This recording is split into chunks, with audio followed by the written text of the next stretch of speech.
Tulad mga kababayan ng sinabi natin, hindi nagustuhan ng China yung reciprocal access agreement na pinirmahan ng Japan at ng Pilipinas kanina na winitnessan mga kababayan ng ating Pangulong Bongbong Marcos.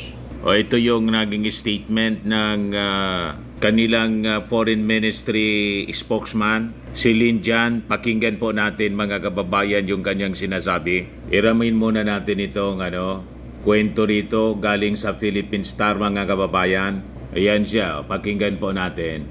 国与国之间开展交流合作，不应损害地区国家间的相互理解与信任，不应破坏地区和平与稳定，不应针对第三方或损害第三方利益。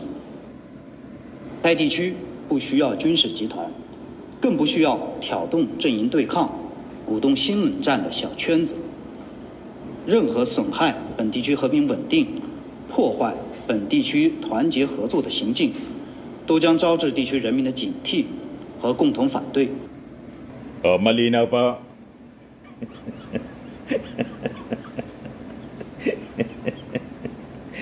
Langya ka niya, Mr. Maravillas. Wala kaming naintindihan. Wala man translation po. Galit na galit nga yung mga nag-react na mga kababayan natin. Pinagmumura. Pinagmumura mga kababayan yung spokesman na Chinese. Wala niya kami maintindihan. Wala man pong translation. Basta ang sabi dyan, may caption naman po, China slams Philippines, Japan Defense Pact. Yun man lang po. And then, sabi dito po, ayan yung summary lang siguro. Ang sasabi dyan po, Beijing on Monday protested as Philippines and Japan signed Defense Pact against China. Lin Jian, the foreign ministry spokesman, called it as small circles that would encourage a new Cold War and provoke confrontation. Ayan man lang po yung sinabi doon. Pero yung mismong pinagsasabi ng Chinese spokesman, ewan ko kung yun ang direct translation po. Ayaw man nilang mag-English kasi kaaway nila yung Amerika. Tapos tayo pinipilit na mag-aral ng Chinese, Mandarin. Kaya si Inday po, pag nagmimensahe sa China, Mandarin. Yan po ang style ng mga Chinese para mapuwersa yung kausap nila na magsalita ng kanilang salita. Parte yan po ng kanilang strategy. Di niya Mr. Maravillas ang ating gagawin? Ignore po. Lahat man lang sila pagbabanta. Sanay na tayo, mga kababayan, sa kanilang pagbabanta. Sabi ko po sa inyo, yung strategy nila is intimidation. Cognitive war, mga kababayan. Yung didiscuss pa lang po natin. Pag naniwala kayo sa kanilang mga sinasabi, maniwala tayo, panalo sila. So wag natin hayaan na manalo sila mga kababayan sa kanilang pananakot. But anyway, yung ating Pangulong Bongbong Marcos po, never na magpapasindak sa kanila. At after mga kababayan na mapirmahan yung reciprocal access agreement, yung katulad ng visiting forces agreement ng Amerika, sa atin dito sa Pilipinas, nag-warning na po yung Japan. Ang Japan po, hindi pa sisindak sa kanila tulad natin. Yan po, sabi ng Japan, Japan warns against use of force to change its status quo dito po sa Indo-Pacific. Yan yung bago natin pong kasangga. Yan po yung kanilang statement. Japan reiterates the importance of peace and stability in the Indo-Pacific region and opposes unilateral attempts to change its status quo by force and coercion. Sabi po ng kanilang foreign minister na si Yoko Kamikawa. Ayan po mga kababayan. Ayan po yung ginanap kanina sa Palasyo Malacanang mismo. So sabi po ni Kamikawa, hindi nila papayagan ang anumang unilateral attempts na baguhin ang status quo dito sa ating sa ating lugar in the Indo-Pacific region. Foreign Minister Yuko Kamikawa made the remarks in a joint press conference following a 2+2 meeting between foreign defense ministers from Japan and the Philippines sa Manila. At sabi po ni Kamikawa, suportado niya ang posisyon ng ating bansa dito sa South China Sea. Ito yung sabi ni Philippine Foreign Minister Enrique Manalo na suportado ng Japan niya yung posisyon ng Manila on the South China Sea and is promoting rules-based order. Ito yung naging pahayag mga kababayan ni Manalo after the signing nitong reciprocal access agreement ng Pilipinas at ng Japan. So ano po itong reciprocal access agreement?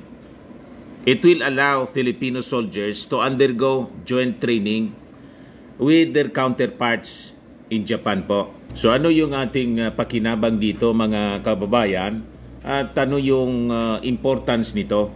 Sabi diyan, it enhances defense cooperation, strengthens military collaboration and readiness between the Philippines at saka yung Japan. This is for our regional stability dito. Contributes to a peaceful, secure, and prosperous Indo-Pacific aligned with the shared values of democracy, rule of law, and human rights. Talagaan niya, Mr. Maravillas, babangga siya doon sa sa gusto ng China. Kasi ang China, communist siya. Hindi man siya democracy. Bala din siya po, mga kababayan. Basta tayo, hindi papayag sa gusto nilang mangyari rito. And we have the support of the superpowers tulad po ng Amerika, pati ng Japan at ng Australia and European Union. Saka strategic training po.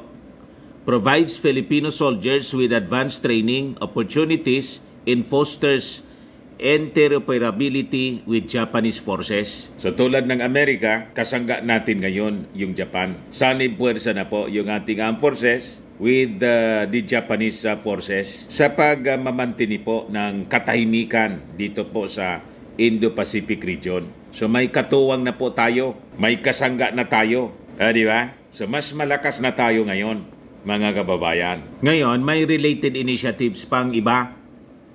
Tulad ng Japan's Official Security Assistance or OSA grant na ibibigay po dito sa ating bansa para sa mga bagong coastal radar systems. So tutulungan po tayo. So sabi diyan, PBBM's Trilateral Summit with the US President Joe Biden and Japanese Prime Minister Fumio Kishida in April reaffirmed their commitment to regional peace and stability. So ito yung produkto mga kababayan, resulta ng pag-uusap, yung summit na ginawa doon sa US noong Abril. Nag-usap-usap yung si US President Joe Biden, si Kishida, tapos pumunta yung ating Pangulong Bongbong Marcos. In-invite kasi po mismo ni President Biden para magkaisa po sa objective na panatilihin ang katahimikan at siguruhin yung freedom of navigation dito po sa South China Sea and the Indo-Pacific region. So napakaganda yung naging resulta mga kababayan ng activity kanina sa Palasyo Malacanang. So sabi diyan, Japan is stepping up. Long pacifist Japan is becoming, with US encouragement, more assertive in response to China's growing military clout and North Korea's missile activities. It has pledged to double defense spending to 2% of economic output by 2027 and to acquire counter-strike capabilities with US Tomahawk missiles. So tulad natin, mga kababayan, patuloy na nag-upgrade ng kanyang defense capabilities yung Japan. Noong April, yung Washington and Tokyo announced a major overhaul sa kanilang defense ties, including an upgrade to their command and control structures to make them more nimble any crisis Ibig sabihin, para mabilis siya na makapag-respond in times of crisis. Parang tayo, mga kababayan, kaya lagi tayong sunod-sunod yung mga military exercises na ginagawa po natin. Yung ating Philippine Air Force nga, lumarga papuntang papuntang Australia para makipag military exercise. Ngayon, sabi diyan, Tokyo's ambassador to Manila, Kayusa Indo, said Thursday that significant developments in Japan's defense equipment supplies to the Philippines were in the offing. So kasama po yung Japan sa tutulong sa atin para ma-modernize yung ating military. Di ba ayos na ayos, mga kababayan? Hayaan natin na magalit yung China. Lagi man galit sila. Karapatan natin, mga kababayan, na magpalakas ng ating defense. Tama pa? Ayan man lang po ang short video natin. Ako po si Dante Maravillas. Bye-bye. God bless.